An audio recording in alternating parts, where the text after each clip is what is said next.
Welcome to another episode of 5 Fact Friday, where we share 5 fun facts about a certain whiskey or wine topic, and hopefully you're going to learn something along the way.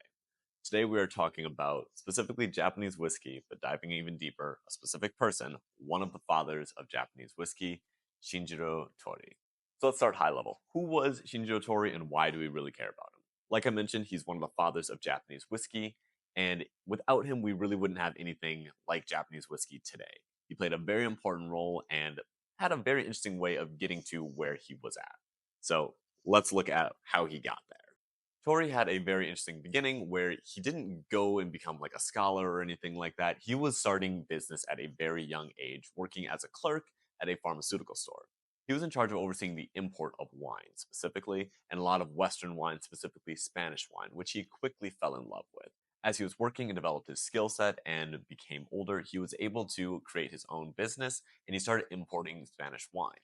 His whole goal was to bring this really amazing spirit from the Western world over to Japan. Unfortunately, as he was doing this, it didn't really go as he was hoping. The Japanese palate didn't really like this big, bold, robust Spanish wine or Western style wine.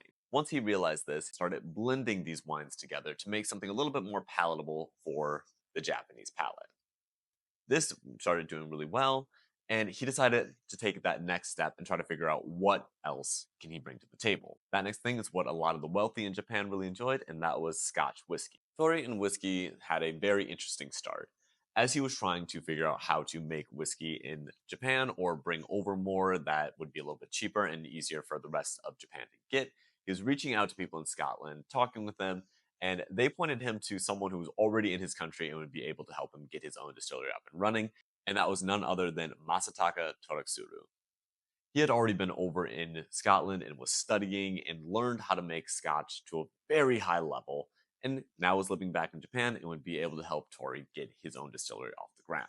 Now, there was a lot of rifts going on between them, whether that was Toraksuru working at a different distillery or having a different thought process about how to age, how long to age, different things like that.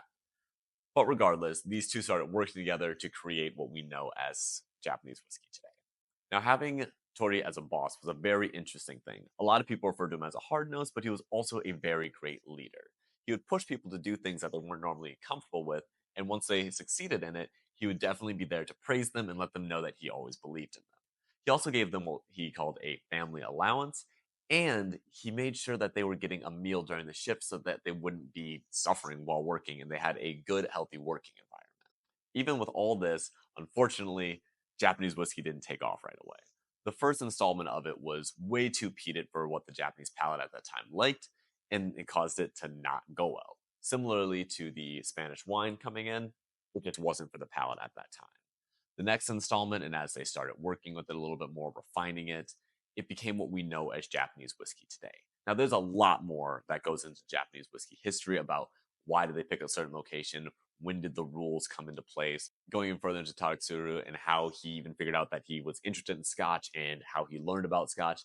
It is a very in-depth topic that we're going to have to save for a couple of more videos. Anyways, that's going to conclude our 5 Fact Friday. I hope you learned something. I hope you guys have a good weekend. Cheers.